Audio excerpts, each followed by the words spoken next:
ए बाउ, नेपालमा चुनाव आउँदैछ, तिमी कसलाई भोट दिन्छ बा? ए बाबु, चुनाव आउँदैछ नेपालमा, म कसलाई भोट दिने? सोध्ने कुरो हो बाबु। हामी त 50-60 वर्षदेखि रुख सूर्य खाउबातीहरूलाई दिँदै आएको, अहिले पनि उनीहरूलाई दिने हो। थाहा छ कि थाहा छैन? थोइ बाउ, अब घन्टी बजाउने हो। कहाँ घन्टी बजाउने कान्छा? घन्टी बजायो भने त बर्बाद हुन्छ त। मेरो पार्टीका नेताहरू, मेरा भगवान्हरू त बर्बाद हुन्छन् त। घन्टी बजायो भने त मेरा पार्टीका नेताहरूले कसरी अझै पैसा जम्मा गर्नु, कसरी महल बनाउने, मेरा पार्टीका नेताहरूको छोराछोरीहरूले कसरी 5-6 तारे होटेल खोल्नु, अनि म सन्डे दुःख गर्नु। अनि गर्न पर्दैन त हामीले दुःख।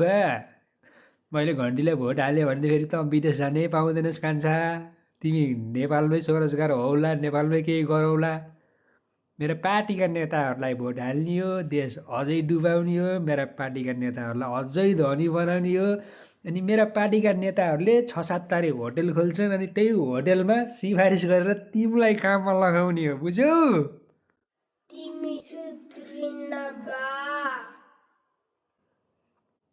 हामी सुध्रियौँ भने त देश बनिहाल्छ नि, होइन? देश नेताहरूले बिगारेको होइन, देश बिग्रेको यस्तै सोचले गर्दाखेरि हो।